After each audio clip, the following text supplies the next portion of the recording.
What's up, guys? It's episode 10 of Inside the 10, and joining me is former Kildare Crusaders running back and current Munich Ravens running back, Tommy Oyewo. Tommy, how are you? Well, thanks for having me, Jimmy. Yeah, thanks for joining us.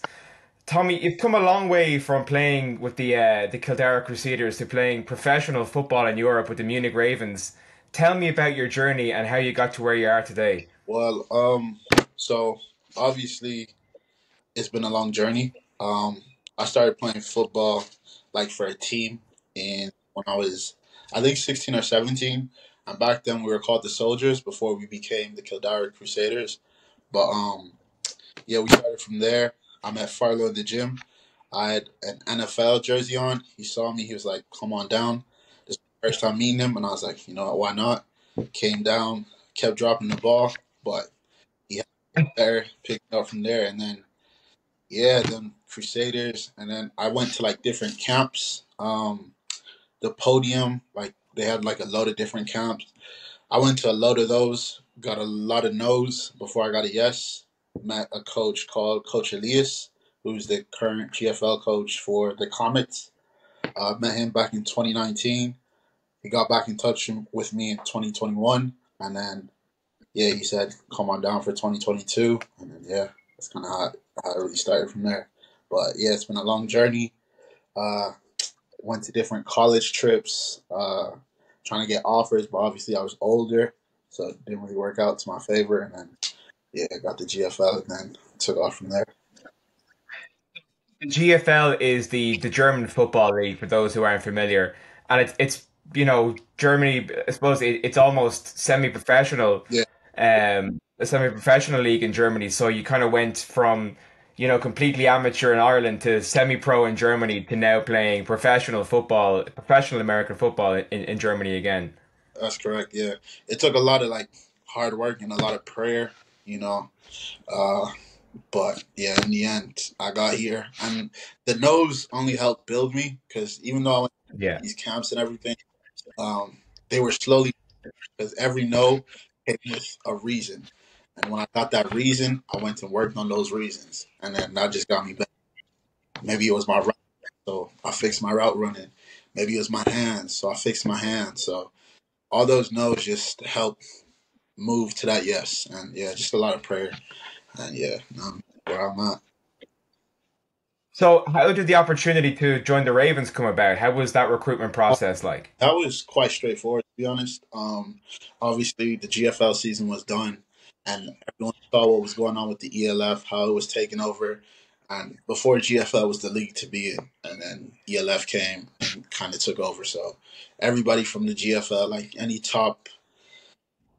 Division One in any country, was trying to get. If you're a player in any Division One, you're trying to get into the ELF because that's where most competition is. So that recruiting process was just basically me introducing myself and just putting a link to my highlight tape on YouTube. And I sent to quite like a load of different teams. I got a few offers, but after talking to Coach John Shoup and Sean Shelton, yeah, and then just prayed about it, and then, yeah, got the sign that I should sign with the Ravens, and I took it from there.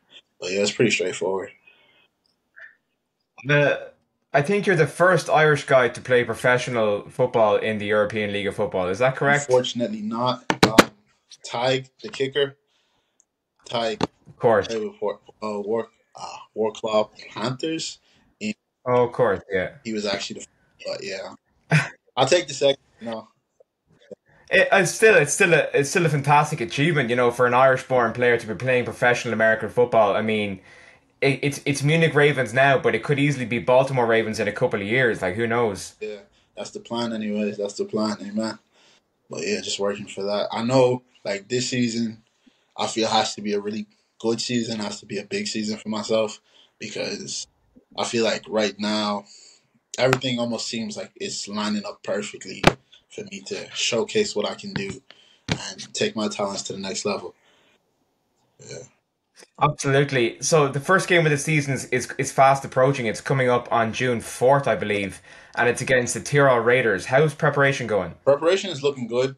Personally, I'm happy. Personally, from my side, I'm loving the O line. I'm loving the playbook. I feel like it definitely works with my talents and everything. Uh, the way he set it up for me, I feel like this is something that it almost feels like it was made just for me, type of thing. So I'm feeling good. Body's feeling strong. No injuries. Like going into the season, feeling almost 100%, if not 99.9%. So yeah, I'm really happy. All glory to God. I'm really happy. So you're primarily playing running back now, and it looks like you've bulked up a little bit since the last time I saw you playing flag football. So obviously there's a completely different strength and conditioning program in place there. Exactly. That is correct. Yeah, I had to, and that's exactly it with the different camps. It was like I went to the different camps in the states, and they saw me, and they didn't expect me to be a receiver. They were like, "You're a running back. Like you're built to be a running back. The way you move is like a running back." And then it was actually our very last camp when we went to Penn State. I put on like my best performance there. But and that was the only camp I went in as a running back. Every other camp I went in as a wide receiver, a DB. But that was the first camp I went in as a running back. And yeah, when I went in as a running back, it just I played better. I felt better. It felt like this was the position I was meant to be in. So yeah, yeah. I can imagine that playing in somewhere like Penn State Stadium was a fairly cool Was experience. indeed. It was indeed. Even seeing the facilities, the coaches, the players, like the way the operation is just completely different. Like Yeah. they put everything into that. So yeah, it's a completely different system there. So your opposite number on the Raiders is the Austrian running back who just signed back from the New York Giants. Right. How are you feeling about that matchup? I'm happy because I feel like if anything, that's just gonna motivate me even more. Because obviously, this is the guy that was on the practice squad. So anything he does, I know I have to do, if not better. So and the plan is to be a lot better. So yeah, that is the plan. Praying it works out like that. But yeah, if anything, I'll just see it as motivation. Honestly, like knowing, watching how he does his thing, and then going out and doing my thing as well. So yeah, I look forward to it. So let's talk about the difference in standard between the Irish American Football League, the GFL, and the ELF. Is a completely night and day between Irish American football and ELF. It is honestly. Um, for GFL and the GFL and the Irish League, I can speak on. Obviously, I haven't started the ELF season just yet, so I can't really say just yet. But look, on the outside looking in from the talent, anyways, it looks completely different. But from the Irish League and GFL, the difference just in how serious I guess people take it. You get me? So with Ireland, we all know it's an amateur sport. It's recreational. Like you just it's a Sunday league type of football thing. You show Yeah. you just have fun with it. Honestly, like no one takes it too serious, and that's where the difference is. Is in Germany, it's not a joke. You get sent home if you can't play up to standard. You don't make the team. Like different things like that, and then coaching as well. The coaching is completely different. The people you're going up against are just as talented as you, if not more talented. Like you can't win with just speed anymore. Like in the Irish league, I know you pass it to me on a 3 yard slant, I'll take it the whole way, just off the speed. In this league, you can't do that. Just coverages. It's coaching. Honestly, it is coaching and how serious people take it. That's all it is. Like Ireland could easily get to that standard if we just took it a bit more serious and obviously got the right coach. Like there's nothing stopping us from being there. It's just Germany did it first, I guess. Yeah, I mean, it's interesting that you say that, but it's not just coaching. It could be a talent as well. Yeah, And Ireland's a smaller country, yeah. and you know we're not getting the players at the right time. We're losing them to GAA and to rugby and all that kind of stuff. About to say it's Ireland has the talent. It's just they've gone into different sports like Yeah, Gaelic and rugby. So it's not that Ireland doesn't have the talent. We have it. It's they've gone into different sports, and the guys who are in the sport, I feel just don't. We like I said, it's a Sunday league. We're just here for fun. yeah. So you can't blame them for taking it easy or just having fun with it. Like we just show Sunday, no gym, just get have fun. Honestly, so I can't. You can't be mad though. Like that's what it is. When did you kind of get that light bulb moment that you could possibly or potentially play professionally? Um, I say when I was like 18.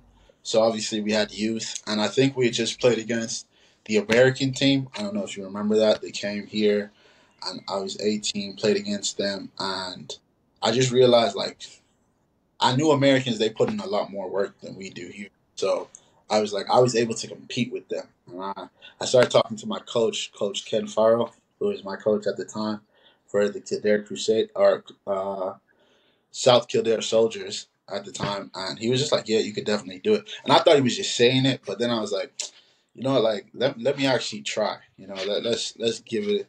Like I was going into college as well. School didn't really feel like it was for me, and I just said, you know, while I'm young, let me give it a shot. Worst case, I have my degree to fall back on, and yeah, so just gave it a shot. And looking good so far. Yeah, absolutely. I definitely say that. Now, the Ravens are an expansion team. This is their first year in the European League of Football. Um, do you see that as a challenge or is it a motivation or an opportunity for you? Definitely a challenge, but at the same time, motivation because it's a challenge because we all know new teams don't necessarily do that well because you know it's a new team. Like there's different things that they're still trying to put in place that I can see even here. But at the same time, it's motivation because everything I do, I'll be the first to do for this team. Like I'll be able to go down in the history book as Tomiwa Oyewo was the first running back for the Munich Ravens. And scored these many touchdowns, did this many yards. Just being able to do that, I want to set the standard high, and yeah. So I do see it as motivation, but it is a challenge. And yeah, if I could do it with these guys, I feel like we could do it anywhere. So yeah, no, Yeah. And you have the advantage of being coached by, you know, a guy who has experience coaching in the NFL and at the D1 collegiate level, Coach John Shoup. How's that been? that's been amazing. Honestly, he's helped so much. He's a patient guy, but at the same time, you know how coaches get. Like if you're not picking it up fast enough, they lose the patience. But being running back, the playbook's not been made hard for me. We've sat down, we've gone through film, we've gone through the playbook, and the first week of practice was terrible. Honestly, it was terrible. And then he just sat down with me, kind of went through everything, and then you know you get comfortable with your O line, your timing with your QB, everything, and yeah, it's just been picking up from there. But nah, he is a great guy. Honestly, it makes it easy.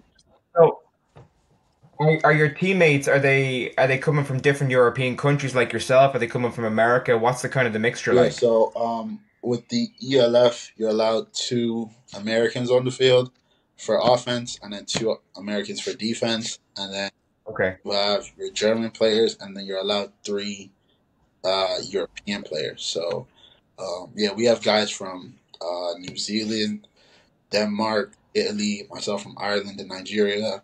Um, we got guys from LA, North Carolina, Philadelphia. So yeah, we got guys from a mixture of different places, and then we have the homegrowns, which are the Germans. So yeah, that's kind of how it's set up. Yeah, Yeah. So there's a good yeah, mix. there is. So this is kind of a question that I ask everyone that I have on. Who is your NFL team? And please don't say the Baltimore Ravens, or I'm going to Yeah. have to stop this interview right now. Um, to be honest, I guess because I got into football so late, I don't actually have a team. Like a Okay. team that I'd be like, yeah, that's like for me. If you ask me about teams, I'd say LA Lakers because I followed LA Lakers since I've been a baby. So I love the Lakers. Basketball is my first love, but for football, I don't have a team. But I have players that I just love, like OBJ. There's a guy coming out the draft, Jameer Gibbs, Yeah. Swift. Christian McCaffrey, players like that. Like I have players that I just follow, but I don't have a team. I don't have a team to be like, yeah, this is no, So would players like Jameer Gibbs or McCaffrey, would you try to model your game on them as well? 100%, 100%.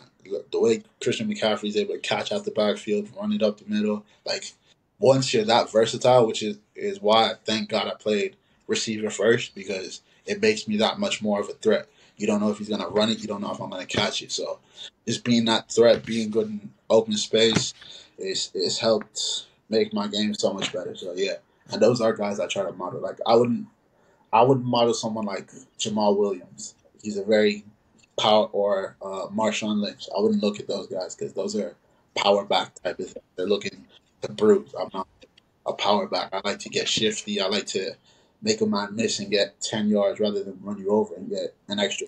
Yeah. So yeah, yeah, different running back. And you must be fairly happy as well with the Lakers' performance in progressing to the Western Conference finals. Yes, Indeed. sir. I don't know how he did it. 7 seed here. I don't know, but the Nuggets are going to be tough. But yeah, we'll get through it. We'll get through it. Yeah, I had to struggle through watching the Celtics demolish my Sixers last night, so I'm not a happy man right now. Sorry about that. We're gonna go to It's okay. I have the NFL season to look forward to. NBA is done for me now for the season.